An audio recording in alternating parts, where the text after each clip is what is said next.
from the campus of the University of Alabama. Live sports from Alabama's sports team. This is WVUA Sports. Nobody was on the team at the time, but Stanford was the last time we were in this situation, so our program knows about it. And we told them exactly what had happened, and the next day, we came out, we had a big crowd, everybody was behind us. We stayed out here all day long and won 2 games. And it was an awesome day, and that's what we're going to do tomorrow. We're going to stay out here as long as we need to and win 2 games. And boy, was Coach Murphy's prediction right on the money. Welcome in, everyone, to Sports Sunday. I'm BJ Millican. Jenn Chapman has the night off. Now, Pat Murphy called his shot on Friday night, and last night, Alabama made him look like a genius. After winning game 1 2-0, the Tide trailed in the 6th inning 3-1 to Oklahoma until Marissa Runyon uncorked a grand slam to give Alabama a 5-3 lead. Alexis Osorio retired the Sooners in order in the 7th inning to clinch the Tide's 10th World Series appearance. But Runyon's heroics came while she was mired in an 0-for-13 slump. She explains why that didn't matter. I just wanted to get it done. I didn't care about any other at-bat, and mentally I was just, whatever, it happens, and just wanted to get at least 1 run in and hit the ball hard and let fate tell the rest. I just said it's going to be fate when she gets up because Danae gets hit, and then there goes Runyon, and I was like, it's fate. And I thought she'd come through. I thought she was going to hit a grand slam. Was that yesterday? I just, and I said to Molly, I said, should we have her take? And she said, no, I think she's going to get a good pitch. And thank God I didn't give her a take because she usually likes the first pitch. And it was a good one for her, and just really happy for her because she, a lot of kids deserve stuff, but she has earned it as well. She definitely earned that moment. And perhaps it's fate that the Tide is going to get another shot at the Michigan Wolverines. The game starts at 6 p.m. Thursday in Oklahoma City. A little later in this program, hear the second part of Jenn Chapman's one-on-one interview with Pat Murphy. He's going to give us a look back and a look ahead and why Alabama softball fans should be very excited about the future. Now, the SEC baseball tournament came to a close on Sunday. Vanderbilt was looking for their first tournament title since '07. They'd have to knock off Florida in the rain. It would hinder things not once but twice. In the third, already up 4-1, the Gators bring home another run. Jeremy Vasquez, the single, that made it 5-1. Then, here it comes again. The rain just getting us tripped up. But the Gators continue to pour it on. They like the rain. The wild pitch brings in another run. Florida just closed it out, 7-3. The final, they win the SEC tournament, earning the auto bid. So the Gators will get the SEC's automatic spot. You can see who else is part of that 64-team NCAA field on Monday at 11 a.m. on ESPNU, the selection show. The NCAA announced regional sites tonight. Texas A&M, Florida, LSU, and Vanderbilt will all host regionals from the SEC. Still much more to come on Sports Sunday. Next up, Jenn Chapman got to go one-on-one with Pat Murphy, Alabama softball coach. He gives us some great insight about another series the Tide won after having lost the first game. Plus, what's it like going from small-town Iowa to being a local celebrity in Tuscaloosa? All that is next, so stay with us. Welcome back to Sports Sunday. It's fitting that Alabama's softball program played their very first game at ASA Hall of Fame Stadium in Oklahoma City. Now, it's a place that they've grown familiar with since that game way back in 1997. Now, Patrick Murphy was an assistant coach for that team. 800 wins later, he goes back in time and looks towards the future. In part 2 of One-on-One with Jenn with Pat Murphy, Jenn asked about some of the coach's most memorable games.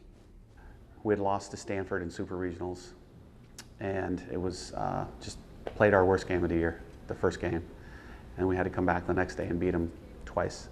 We run-ruled them the first game, and it was hot, and as the day went along, the sun went down, and we started completely daylight, and by the end of the second game, the lights were on, it was dark, and we pitched both kids. Jackie Traynor was a freshman. It was 2011. And Cassie Riley-Boscia hit a triple in the bottom of the 6th for a 1-0 win. And the crowd that night might have been the loudest I've ever heard it. And they had been through a lot. They'd been to the heat, the first game, and they stayed with us. And it was just one of those games that you'll always have in your memory. It was unbelievable. And is there any game further back that kind of made you realize we're going to do something here? I think probably we had a kid named Kelly Kretschmann. She wasn't very recruited, or highly recruited. But when the first time I saw her, I said to another coach, I said, does she do that all the time? And the lady said, oh yeah, she does it all the time. And I was like, and I didn't say it to her, but I turned around, I was like, I want that kid. She threw right, hit left, very athletic, had more pop than anybody I'd ever seen, and she wasn't a big kid. And thank goodness we got her. And I always kid her that, you know, I always say that Rhodes Stadium is the house that Kelly built, because she was a huge Yankees fan. And I'd sent her a postcard the summer before she came to Alabama. I'd gone to New York, and it said, the house that Ruth built. And I crossed out Ruth, and I said, this is going to be the house that Kelly built. And just some of the games with her early on, you could tell that if we had continued to get the type of kid that she was, we could do this again and again and again. And I think like in a couple years from now, we've got some kids that committed are even more athletic than some of the kids we have now. And I know a couple coaches in our conference keep thinking that, man, they're going to have a bad year, they're going to, you know, but somehow, some way. I remember Mal Moore saying the hardest thing to do in Division I athletics is be consistently good. And we're the only school in the country that's been to all 10 super regionals, and we've gone to 17 straight NCAAs. And it kind of, you know, every year is a different team, so it really gets you excited. And I think that's why we've been good every year, because it's a different challenge, a different team, a different group of kids. No matter how many you got coming back or how many you lost, it's a different feeling. And so it's a lot of fun to try to be that consistent winner. And you really are the face of that. So what is it like for a guy who came from Iowa to be like a local celebrity in Alabama? I'm sure that's not something you imagine.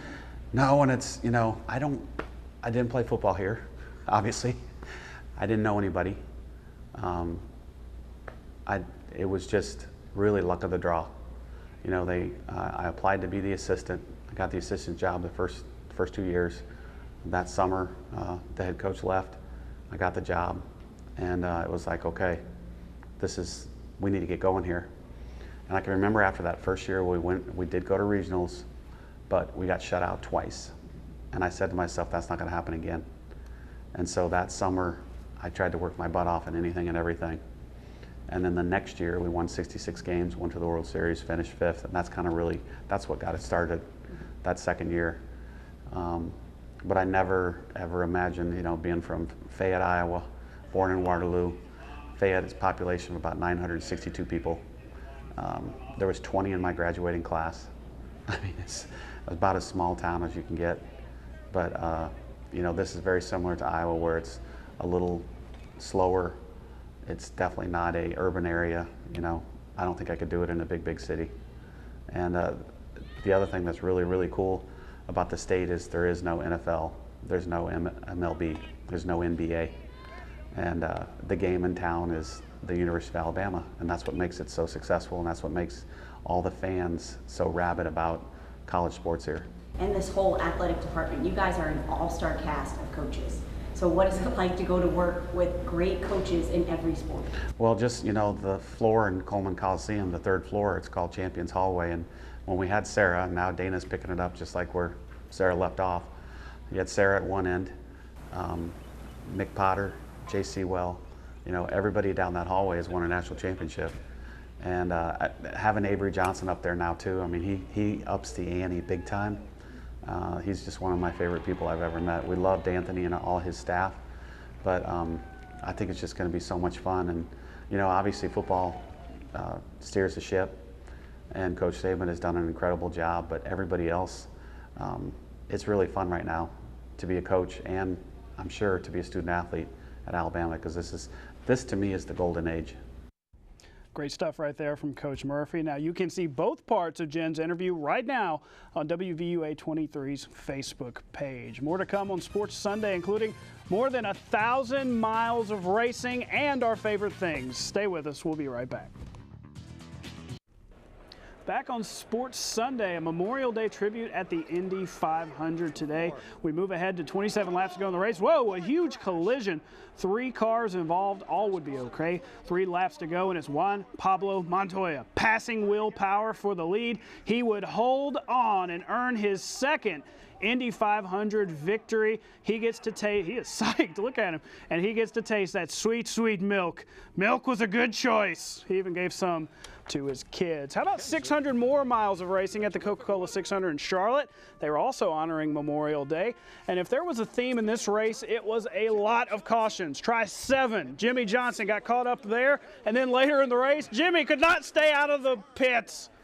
He's into the wall. In the end, it's Carl Edwards winning his first race for Joe Gibbs Racing and breaking a 49-race winless streak. And as we always do on Sunday, it's time for our favorite things. And this week is very special. Of course, it is the eve of Memorial Day, so it's only fitting to say thank you to so many service people who have fought and died so we can enjoy countless freedoms in our country. So our favorite things this week is our United States military members and veterans. We say thank you, have a great week, and enjoy Memorial Day.